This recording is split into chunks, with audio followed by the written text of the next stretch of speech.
Oke, ini case tadi dua. Jadi background dari case ini adalah beberapa bulan terakhir tuh operation manager tuh nerima banyak banget komplain terkait ketepatan waktu dari proses picking.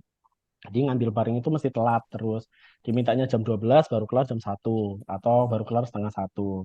Nah, si manajer ini merasa bahwa kecepatan operationnya tuh semakin hari semakin lambat. Tapi dia nggak tahu nih kenapa dan apakah itu benar-benar terjadi. Nah, terus di sini saya sebagai seorang proses improvement diminta atau di request oleh atasan saya, seorang operation manager atau ya sebagai operation manager gitu ya minta tolong saya gitu meskipun atasan saya bukan operation manager sebenarnya dulu. Operation manager minta tolong saya buat nge-inspect atau memeriksa beneran nggak sih ada penurunan produktivitas picking kayak gitu.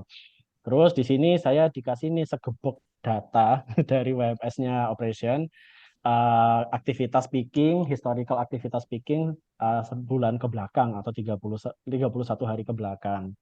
Nah, terus ada notes nih dari operation manager saya, dia bilang, Mas itu datanya ada yang apa pas tak hitung tuh produktivitasnya gede banget, jadi datanya tuh mungkin nggak clean ya. Nah, sampai nanti data yang nggak clean tuh tolong dihilangkan aja. Soalnya kalau nggak gitu, seolah-olah rata-ratanya gede banget nanti apa namanya produktivitas saya. Nah, di sini saya sebagai data analis, di sini saya berperan sebagai data analis aja ya. Um, saya diharuskan untuk meng-ensure bahwa data yang akhirnya saya akan proses itu sudah bersih kayak gitu. Nah, terus di sini saya juga dikasih informasi oleh operation manager saya bahwa based on previous measurement di pengukuran-pengukuran sebelumnya, standar productivity rate atau SPR dari proses picking adalah 210 cases per hour. Nah, di sini tugas saya tuh mau make sure apakah aktualnya itu masih sama 210 atau ternyata lebih besar atau lebih kecil dari 210. Nah, sorry, harus gini juga ya. Misal, ini datanya seperti ini. Ini udah ada jawabannya sih, tapi ntar aja. Ini saya tak gedein aja ya. Nah, ini misal saya diberikan data dari WMS-nya yang mungkin sudah diolah sama operation manager saya. Itu cuma butuh observation, ada berapa ini kalau nggak salah. Ada 500 data. Lalu ada quantity ini in cases ya. Karena sudah di-convert juga, saya sering banget minta, Pak jadiin convert ke cases aja, yang palet-palet jadiin cases gitu, biar memudahkan saya, kayak gitu. Terus ada ini timestamp dia memulai picking dan juga finish picking. Nah, di sini produktivitas itu secara gampangannya adalah berapa jumlah yang kita proses dibagi dengan berapa lama kita memproses quantity tersebut, kayak gitu. Jadi, di sini kita perlu cari durationnya. Durasinya tuh as simply as kita mencari waktu antara finish picking dengan start picking.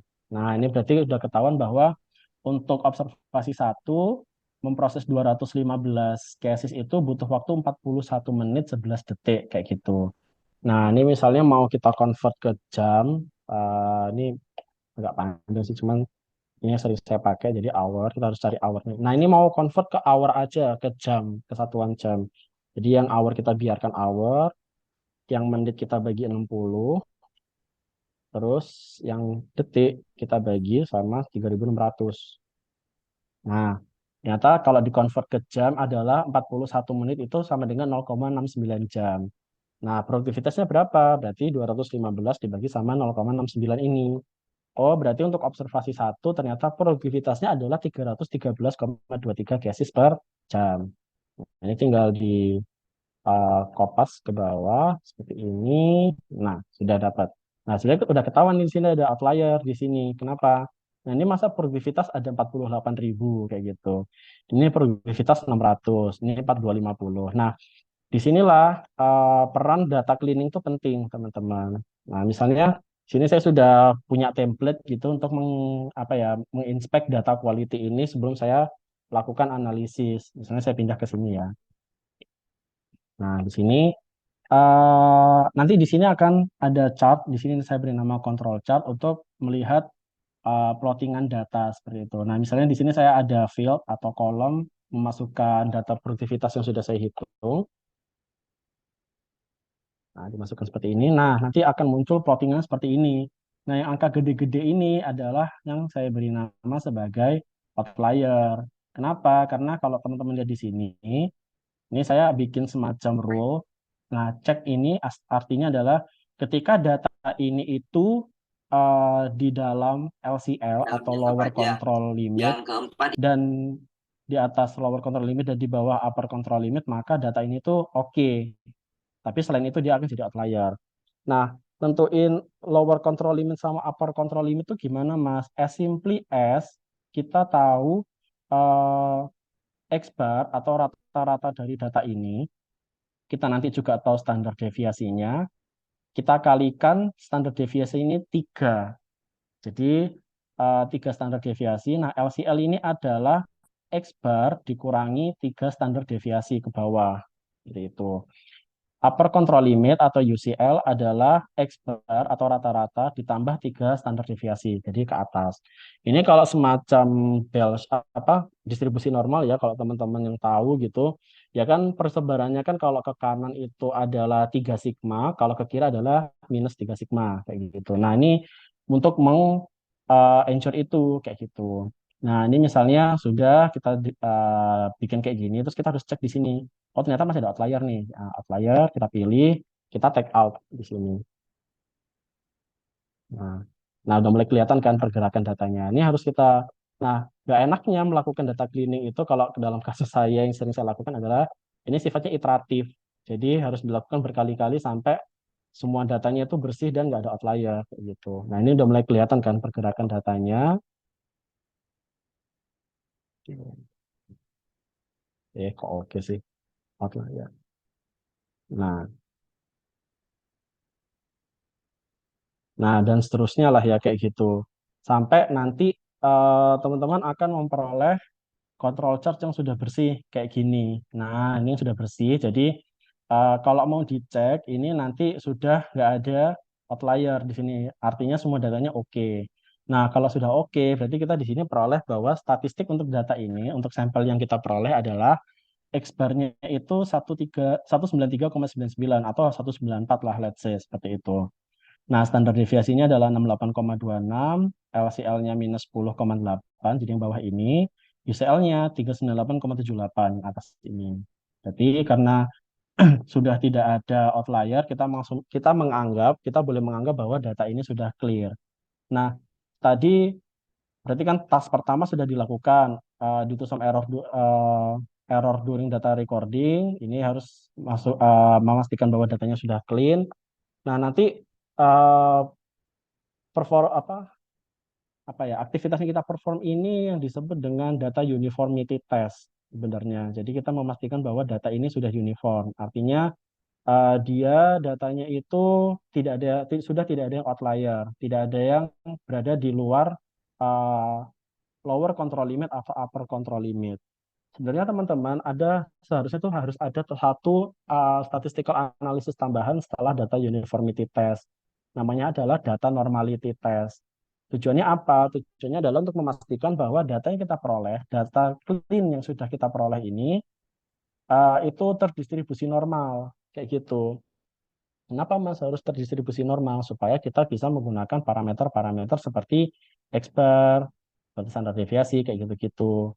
Kalau misalnya nggak normal, gimana Mas? Nah, kalau ternyata data kita itu nggak terdistribusi secara normal, maka penggunaan X bar itu tuh sebenarnya tidak diizinkan, kayak gitu. Jadi nggak boleh. Sebagai penggantinya untuk data yang yang tidak terdistribusi normal, misalnya tuh ada condong ke kiri atau condong ke kanan, itu kita harus pakai median, teman-teman. Jadi nggak boleh pakai rata-rata. Kenapa? Karena rata-rata itu tadi saya sebutkan, rata-rata itu sensitif terhadap data yang ekstrim. Jadi kalau misalnya ada data bagus banget, itu rata-rata kita akan naik, ketarik gitu ke atas. Tapi kalau misalnya ternyata kita kemasukan data yang rendah banget, rata-rata kita itu langsung ikut turun. Sedangkan median tuh lebih stabil karena median kan nilai tengah ya, jadi dia nggak akan kepengaruh. Kalau emang ternyata ketambahan data bagus ya udah dia akan pasti ke sana doang gitu, ke kanan. Tapi kalau ketambahan data yang buruk banget ya dia akan cuma ketambah ke kiri, tapi pergerakan median tuh nggak sesignifikan X bar kayak gitu dengan penambahan data yang ekstrim. Nah, tadi oke itu intermezzo aja ya sebenarnya, tapi itu cukup penting menurut saya. Cuma dalam kasus ini sebenarnya saya cek data ini tuh nggak normal, tapi however for the sake of simplifying our problem belum for today's case, kita mengasumsikan data kita normal kayak gitu lah. Jadi kita bisa boleh menggunakan Expert, boleh pakai stdif kayak gitu-gitu untuk melakukan statistical analysis lanjutan.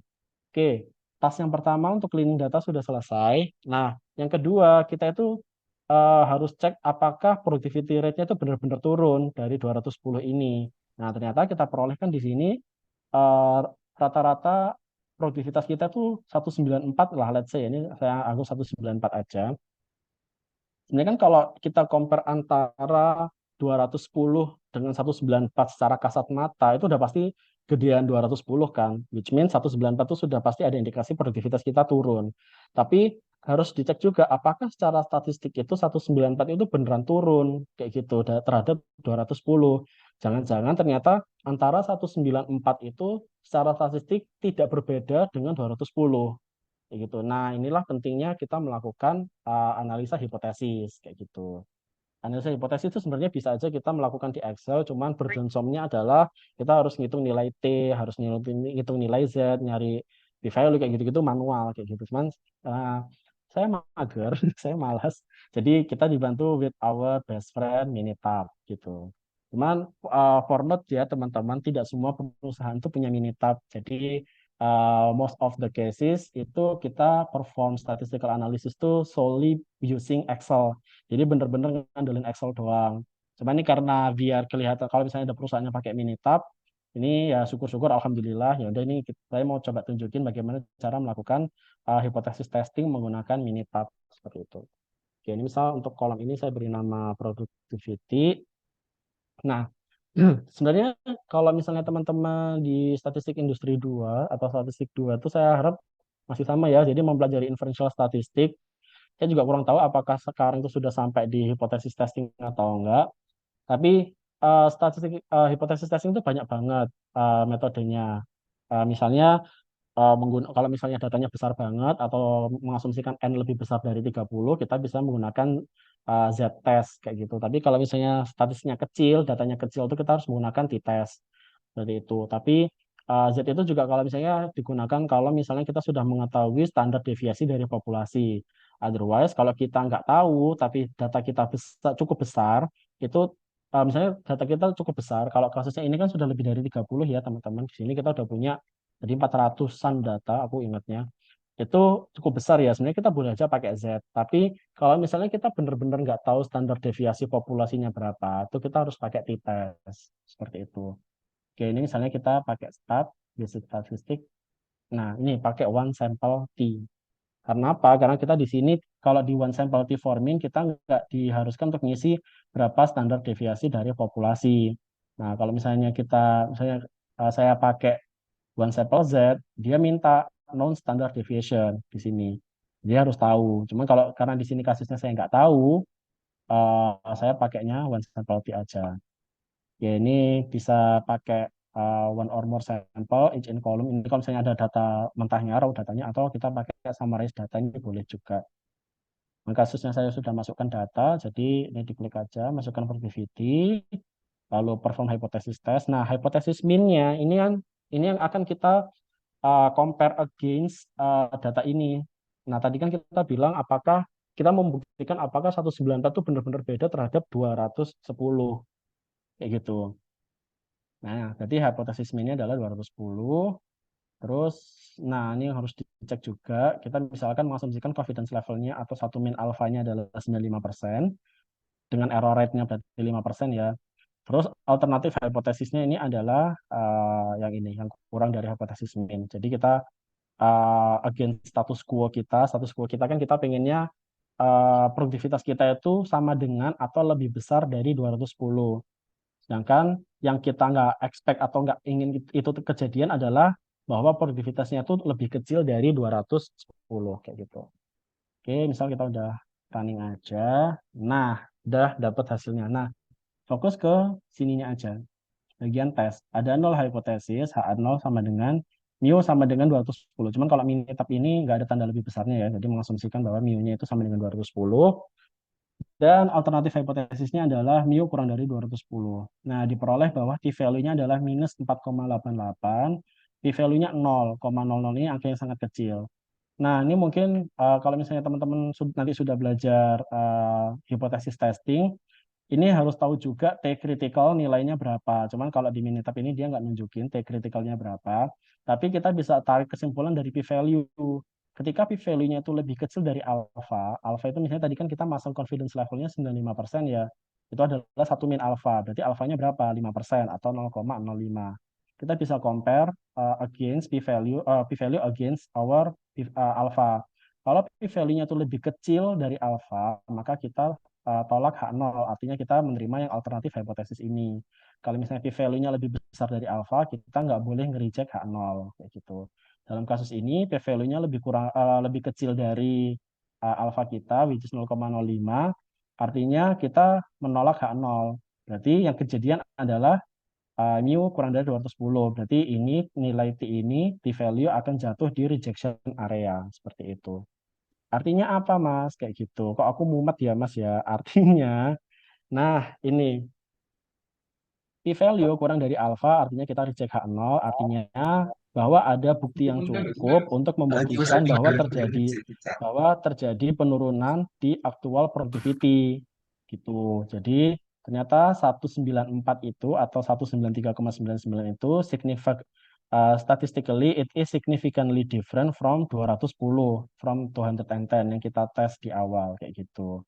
Nah, setelah kita tahu bahwa 193 itu menunjukkan produktivitas yang turun, what's next kayak gitu. Apakah kita harus cari tahu kenapa produktivitasnya turun? Apakah ada perubahan di proses? Kalau ada perubahan di proses itu biasanya yang awalnya kita pakai pickingnya itu in bulk atau gelondongan in pallet itu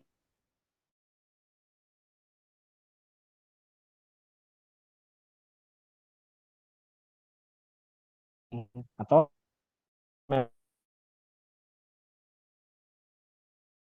profile picking nggak perlu training atau misalnya kita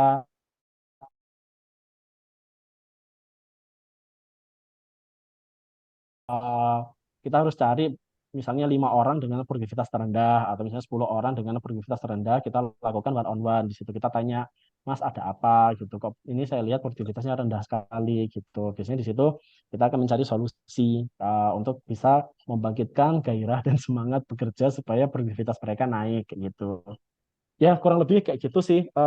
Jadi memang statistik itu cukup bukan cukup ya sangat sangat berperan dalam proses pengambilan keputusan dan gaining insight seperti itu. Kalau nggak ada kayak gini-gini, kita nggak akan pernah tahu beneran produktivitas kita turun atau enggak, kita nggak akan pernah tahu kayak gitu.